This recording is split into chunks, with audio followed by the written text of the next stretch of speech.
Hey, good morning, everybody. This is Dwight Cypher from Cypher's Gunsmithing up in Dana, Indiana. Today I have a very special guest in my studio gun shop, repair shop, whatever you want to call it. It's Mark Boswell. And Mark Boswell is a certified land specialist with Mossy Oak Properties. This is his contact information. Mark, how are you doing today? I'm having a great day. Great, great. Well, Mark has a very special rifle. Can I see that, please? Sure. This is a Kentucky long rifle. This particular one is a 50 caliber. It is made by Peter Zoley. Now, I'm pretty well associated with modern muzzleloaders, exclusively, I shouldn't say exclusively, but especially the Savage 50 caliber 10 ml2 smokeless muzzleloader. Now, this is what you call a traditional muzzleloader, and it is a percussion. And Mark brought this gun into me, when was it? Yesterday, day before? A couple of days ago. A couple of days ago, he had a problem. He had a stuck ball, which is a dangerous situation, and with a loaded gun that he couldn't get cleared. So we got it cleared for him, and we cleaned the gun up a little bit. And we're not going to go into that so much today, but I thought we would just do a short video on proper care and maintenance of a traditional style muzzleloader. This is a pretty gun. I'll turn it over so you can see the other side. The Peter Zoley line, most of those guns are made in Spain or Italy. And Mark, how do you like this rifle? I absolutely love my rifle. Yeah. When I began to think about hunting, I had a strong desire to hunt with a historically accurate rifle. And Well, there you go. I love her. And today's Thanksgiving Day, so I mean, I think that's really appropriate because when you think of Thanksgiving, I think of pilgrims and muzzleloaders and Exactly. stuff like that. Of course, they had flintlocks. I don't think percussion caps have been invented yet during that time. So anyway, so I'm just going to try to real quickly, because Mark asked me, he said, what's the proper maintenance? He says, and maybe I can avoid this problem in the future. So believe it or not, it's simpler than what you think. So first off, if we're going to start with this gun, say Mark brought me this gun and he had used it and shot it a couple of days and hunted with it, and he says, look, I don't have time, just do your thing, Dwight. So here's the first thing I'm going to do is I'm going to make sure there's no cap on it, okay? Secondly, the next thing I'm going to do is I'm going to take the ramrod, I'm going to, Mark is a smart guy, he's learned enough to put a witness mark, you see that? And I'm going to put that down the barrel, and I'm going to make sure that there's not a charge, that it sees to where it should be. If there's a charge, it's going to be sitting up at the witness mark, if you have one. So basically, I'm going to make sure that I'm working safe, and I'm working with a gun that is not loaded. On this particular gun, and each of these muzzles are a little bit different, but to take it down, you remove the tang screw, and you have a couple of pins here, a pin here, and a pin here, that you drive out with the appropriate size punch. And some guns, like the Thompson Centers, have a wedge there, and then you can lift the barrel out of the gun. Now your lock work will remain in the gun, and it's fine just there. So now it gets really simple. It's so simple.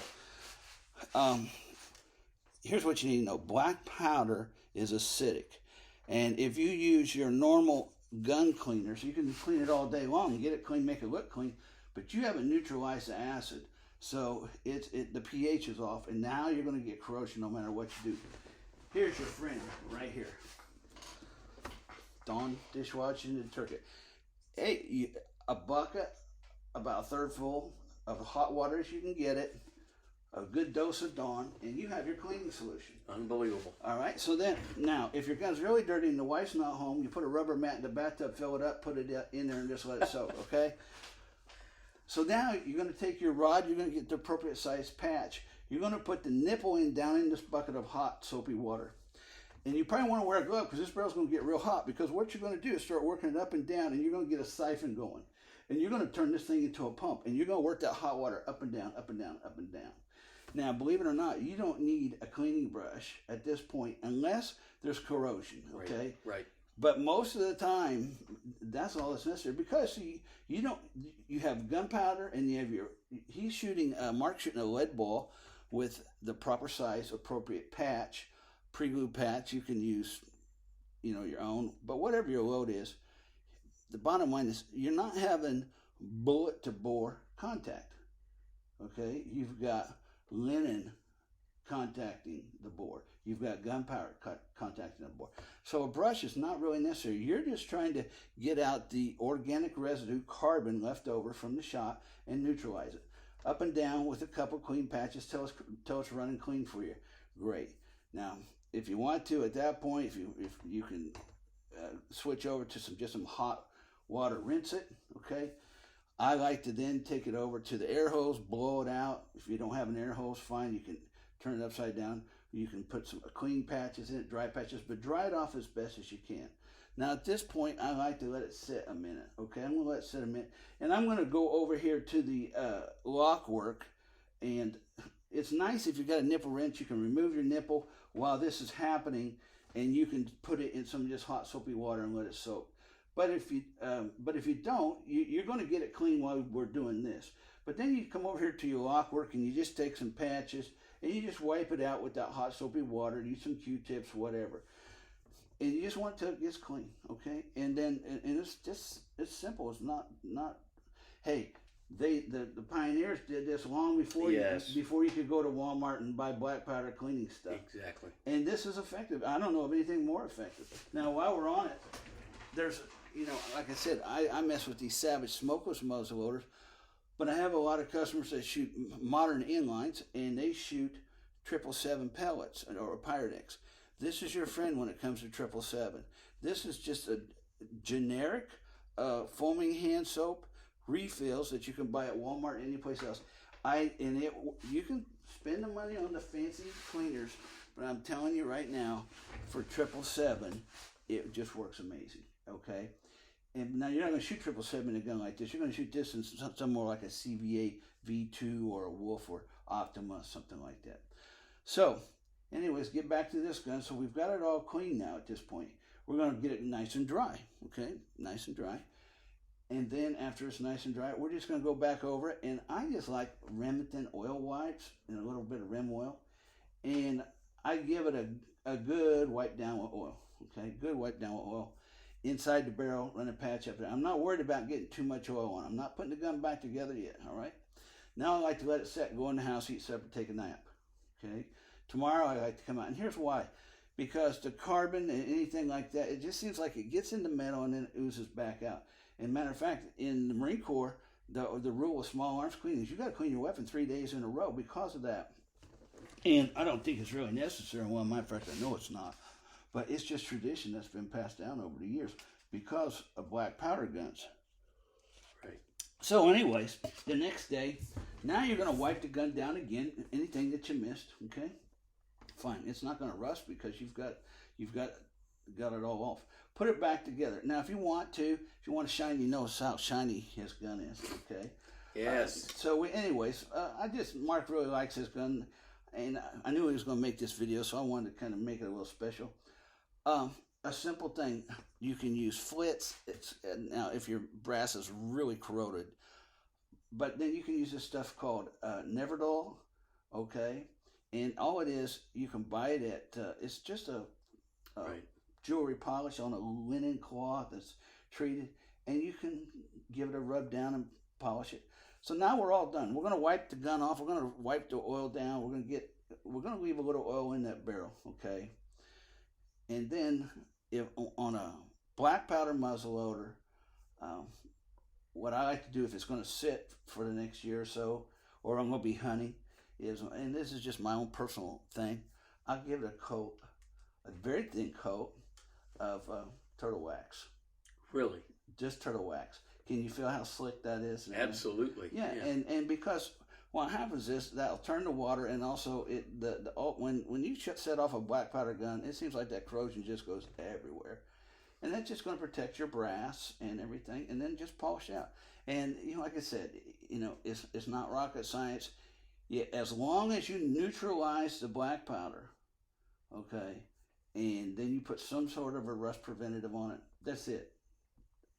So that is proper care and maintenance of your muzzle. Now, going out on the first day of hunting, what are we going to do so we don't have any misfires? Well, first thing we're going to do is we're going to take a nipple pick, and you can use like the oxyacetylene cleaners, or you can buy actual what's called nipple picks. They're just a wire. and you're going to put it down your nipple, make sure it's clear. Okay, fine. Now, the next thing on what guys like to do, now if you know it's clear, you don't have to do this next step, but guys like to do it if they think there's any excess oil in the bore. But you're going to take a dry patch and put it on your ramrod and run it up and down, maybe a couple. Now, don't push it all the way down and then expect to get it out. It's going to get stuck. When you put a patch down a muzzle barrel, a little back, a little more, work it down so it doesn't get stuck. You bring it on out. You've got a dry barrel now. You've got a clean firing mechanism. Load it, go hunting. Okay? Wonderful. Yeah. Now, you can, if you have other concerns or you maybe think there's some moisture in there, what you can do is when you get the dry patch to the bottom, cap the gun and fire just a cap. Okay?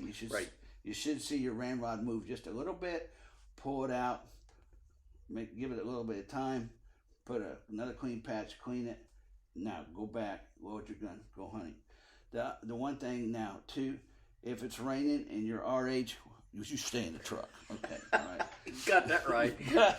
but hey, I know there was a time when I didn't mind hunting in the rain, and you can do just something simple like put a balloon over the end of the barrel.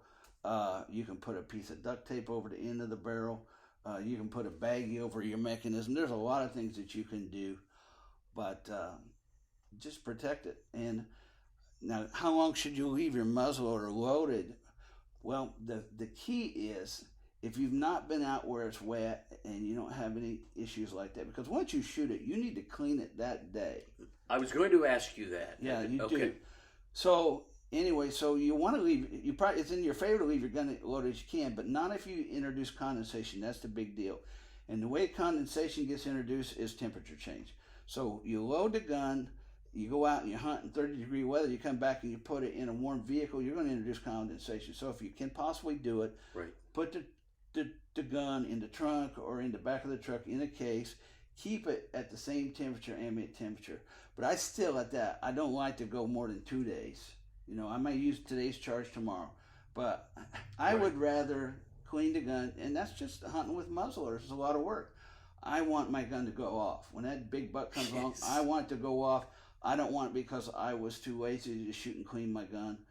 Well, I am. That's why I went to a smokeless gun. So, it's a whole big... But anyways, it's just part of the tradition. And that's about it. I know I've been talking fast, trying to keep my video short as I can. I'm already running over time. But Mark, was there any questions or anything that you didn't understand? You are phenomenal. I love my gun, and I think I love you just as much, if not more than my gun now. You're deeply appreciated. All right. Well, I appreciate Mark coming in today. And if you need a opportunity to either buy or lease some hunting ground in Indiana, Mark's your guy. We'll put his stuff up. It's Mossy Oak Properties, and I don't know if you can see that number, but let me put my glasses on. His cell phone let me give you his office number, 765-505-4155, or you can email him at mboswell at mossyoakproperties.com. Thanks for watching today. I want you to have a happy Thanksgiving. Remember, in all things give thanks, for this is the will of God concerning you. Yes. God bless you. Have a good day.